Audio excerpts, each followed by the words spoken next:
Bom dia, boa tarde, boa noite, galera. Vamos começar mais um vídeo para o Mangaio Virtual com o assunto resistores mais uma vez. Hoje nós vamos aprender mais um pouquinho sobre associação paralela e mista para resistores. Nós já tivemos uma introdução sobre o que é as associações em vídeos anteriores e agora a gente vai aplicar ela em resistores. Por isso que eu gosto de fazer separado, porque vão ter várias coisas que vão usar a ideia de paralelo e também o série. Mas antes de tudo, vamos ler um pouquinho sobre o que foi falado anteriormente, aqueles dados que eu deixei para vocês anteriormente. Vamos entrar em detalhes. Primeiro detalhe: você precisa estar ligado com que sistema de medida que você está usando. Se você começar em ampere, você tem que, se você quiser ir para miliampere, você precisa converter, você precisa saber. Você precisa saber converter tudo isso daí. Por isso que eu fiz aquela tabela para você saber para onde é que você tem que ir. Tá aí as tabelas no vídeo anterior. Então você já sabe, se você precisar converter, você sabe como. E outro detalhe também. Eu dei para vocês a lei de Ohm, basicamente. Aquelas ideias lá que eu falei com mnemônicos são baseadas na lei de Ohm. Para vocês descobrirem redes, e sempre precisam de dois dados. As grandezas da elétrica são 4: potência, tensão, corrente e resistência. Então, se você tiver pelo menos dois, você consegue achar os outros. Então sempre é assim, sempre tem que achar no mínimo dois. Se não tiver dois, não tem como você fazer as contas. Lembre-se disso. E outro detalhe também: lembre-se de ver sempre a questão da potência. Resistores, afinal, tudo tem uma certa capacidade para certa potência. Isso é um detalhe que eu sempre digo aqui, que muitas pessoas esquecem, a questão da potência. Todos os equipamentos têm uma potência certa, ou seja, eles aguentam até certa potência. Resistores também têm até certa potência. Por isso que quando você for fazer a referência, pedir uma referência de resistores, é importante você ver a potência, até onde vai a potência daquele resistor, até quanto ele aguenta. Se passar daquilo que ele aguenta, muito provavelmente ele vai derreter. Então você precisa ficar ligado nessa questão de potência. E é isso que vamos falar agora nesse primeiro momento.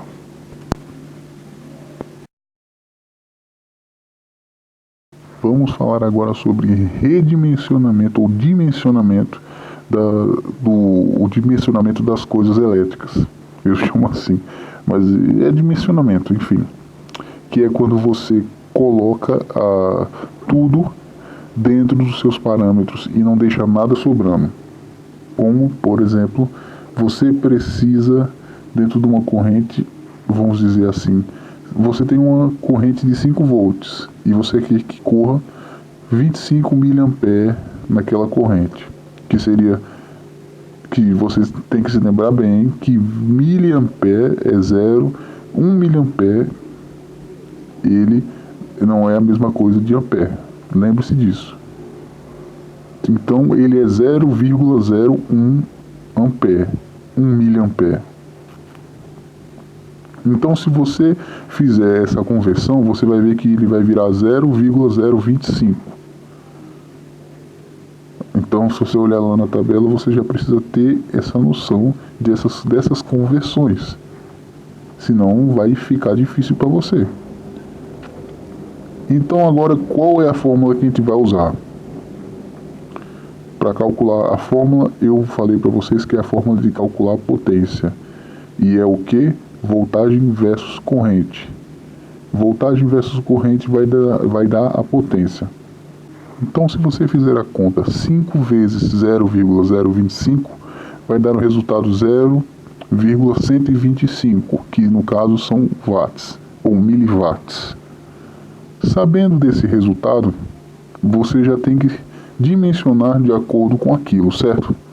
Então o que você queria? Não queria que passasse 25 mA? Certo. Agora você precisa botar um resistor que ele não se danifique dentro dessa corrente. Aí você vai lá e procurar um que seja dentro dessa base de 0,125 miliwatts. Dentro disso daí um pouquinho, sempre um pouquinho a mais e não muito. Porque tem gente que bota, certo, 0,125 miliwatts, então eu vou botar um resistor de 1 watt de negócio. Puta que pariu, cara. Não é preciso isso daí tudo. Não é preciso isso daí tudo. Você precisa botar um pouquinho a mais, mas também não tanto assim. Aí vamos fazer agora alguns cálculos básicos sobre isso daí. Vamos agora falar um pouquinho sobre frações. Frações e um pouquinho sobre porcentagem. 1 watt, ele é igual a 1000 miliwatts, certo? Se você dividir ele por 8, você vai ter 125. Vai ser 8 fatias de 125, certo? Se você fizer por 4, vai ser 4 fatias de 250, esses 1000. Então, quando você vê uma pessoa falando, eu quero um resistor com 1/4 de watt, ou eu quero um resistor com 1/8 de watts, então agora você já sabe o que é que significa isso. Significa que ele dividiu por 8 os 1000 miliwatts. Então, leve isso em conta. Hoje é mais uma aula mais, para você pensar, essa aula que eu estou fazendo hoje. Para você pensar um pouquinho. E é exatamente isso aí, galera. Então você já está vendo aqui que o de 1 por 4 vai dar 250, é capaz de pegar legalzinho. 1/8 vai ficar cravado. Isso aqui você precisa levar em conta. Que se você botar um que só aguenta o cravado mesmo, o exato, não vai dar muito certo. Tem que sempre deixar uma folguinha. Entendeu? Então, você precisa sempre lidar com esse dimensionamento das coisas. Você não pode botar um exato, porque pode ter algum pulso de corrente que dê algo mais do que isso e vai queimar o resistor, entendeu? Então, bota um pouquinho, não exageradamente, entendeu? Então, é isso, galera. Existem variados tipos de resistores com as potências determinadas que você precisa ficar sempre alerta sobre isso. Tem uns de epóxi que são 5 watts, só para vocês terem uma ideia. E existem até uns que tem dissipador de calor, só para você ter uma noção das coisas. Agora eu vou falar para vocês sobre como combinar os resistores. Antes de eu falar, eu sei que a gente já está fazendo bem uns 5 vídeos sobre resistores, mas é porque eu quero deixar bem claro e bem explicadinho. E lembrando que a gente tem tempo, tem todo o tempo do mundo para você aprender. Eu não tenho pressa para você aprender. Então eu sou detalhista, muito detalhista. Então agora a gente vai falar sobre, antes da gente entrar em série em paralelo, eu vou falar para vocês como funciona o sistema de tolerâncias. Lembra do que eu falei sobre dimensionamento? Então, aqui a gente vai usar a mesma coisa com a questão de tolerâncias. No mercado, não existe por exemplo, eles fazem lá os resistores até certos tipos de potências, não, de resistências. Até certos tipos de resistência. Como, por exemplo, se você quiser um de 25K, que seria 25.000 ohms, você pode não encontrar. E você pode encontrar, por exemplo, de 22, mas não de 25. E aí? O que você vai fazer? Se você quiser, por exemplo, fazer um circuito de 22, tem de 25, por exemplo, tem um de 25K, mas não tem de 22K. E aí, o que você vai fazer? Aí, meu amigo, você vai ter que se virar. Vai ter que ver a tolerância e vai ter que ver se você compra um outro resistor de 3K para dar para dar os 25. Aí você vai ter que precisar de 2 resistores, entendeu? Não vá pensando que você vai achar o resistor que você quer assim num só. Geralmente não vai ter e você vai ter que fazer ligações e associações com outros resistores para dar o resultado que você quer. Lembrando da tolerância. Lembrando sempre que existem tolerâncias, vocês têm que se lembrar que elas podem ser de 5, 10 ou até fucking 20%, 20% de tolerância. Nesse caso aqui, se eu pegar um de 22, ele pode chegar, se for 25, 20, ou se for 5%, ele pode chegar a 20,9. E se for 10%, 19,800. Olha só a diferença. Já você pensa que não é muita diferença, 5%, mas é uma diferença grande no sistema. É a mesma coisa que uma ligação, uma partida de moto. Se não tiver 12, acima de 12 volts, a partida elétrica da moto não liga nem fudendo. Então, é exato. Isso daqui é exatas, cara. Sinto muito dizer, mas isso aqui é exatas. Se faltar um número, a conta dá errada, não fecha, dá alguma coisa errada. Então é isso que eu tenho para passar para vocês nesse detalhe agora. E nós vamos passar agora sobre os detalhes sobre série e paralelo, propriamente dito.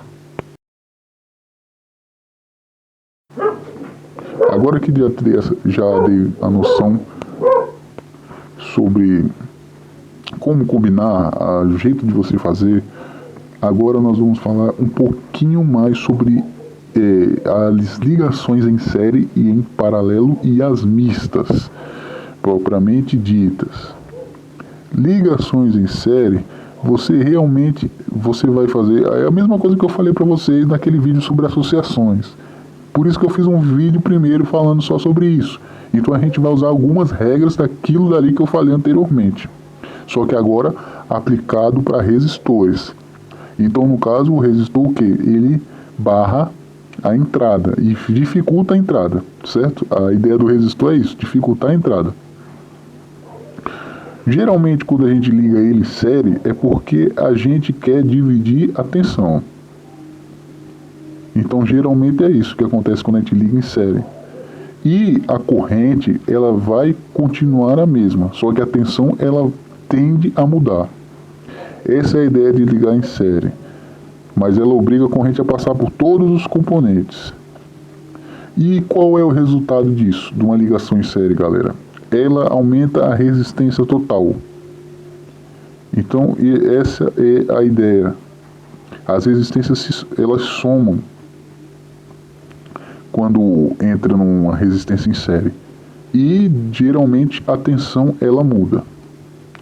Essa é a ideia que eu preciso passar para vocês agora para resistores.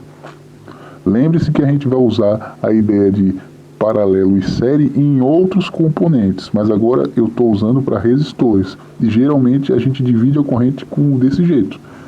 Como por exemplo, eu posso botar um resistor de tal valor e depois botar outro em cima dele e no meio ligar um circuito. Se eu quiser, por exemplo, 12 volts. Aí passa 24, tem 24 volts e eu quero 12. Aí eu passo 2 resistores e no meio desse daí eu dou um jeito de fazer 12. Fazendo com que esses 2 resistores limitem e dividam a voltagem para dar 12. Então isso é uma das ideias de um resistor ligado em série. Só que existem também componentes que podem serem danificados por corrente. E aí é que entra as ligações em paralelo, que é outro detalhe também que eu vou falar agora para vocês. São através das ligações em paralelo que criam-se as malhas e os nós. Então, o primeiro detalhe que eu tenho a falar sobre isso. Outro detalhe também, a voltagem ela não tende a se dividir. O que tende a dividir aqui é a corrente, quando se liga em paralelo. Ela se divide. Outro detalhe também, ela sempre vai ser inversamente proporcional à resistência, sempre. E outro detalhe também muito importante, onde tiver menos resistência é onde vai gerar mais corrente. É como a água, onde a corrente ela vê que tem menos resistência, ela é onde vai correr, onde vai ter mais corrente. Então, os detalhes, eu estou passando para vocês os detalhes básicos. E, obviamente, diminui a resistência total quando você usa os resistores em paralelo velho, tem vezes que chega a... Quanto mais resistores em paralelo você bota, a resistência vai diminuindo e vai ficando difícil. Quanto mais você bota. Então tem que tomar cuidado quando você faz isso. Geralmente usa-se mistos para você não perder tanto da resistência total. Então geralmente usa-se associações mistas, que é a combinação desses dois aqui. Porque cai muito. Se você botar já 4, quando a gente for fazer os exemplos, que vai ser na próxima aula eu vou fazer tipo o seguinte. Eu acho que eu vou fazer, eu vou ver quanto tempo dá aqui e vou fazendo logo tudo de uma vez, certo? Porque aqui não tem muita coisa para fazer agora. E a gente chegou no final, galera. É isso que eu tenho a falar para vocês. E na próxima aula a gente já vai começar a falar mais sobre a questão de... vai falar sobre conta. Vai começar, infelizmente a gente vai começar a falar sobre conta agora. Então vocês precisam se ligar nessa questão de resistência total, que é a referência que você vai ter, que vai ser importante agora, e a lei de Ohm. Leve tudo aquilo que eu disse para vocês, vai ser muito importante a partir de agora para você não se perder. Então, galera, isso é tudo por hoje. E se gostou, compartilhe. E até a próxima, galera. Até mais e falou!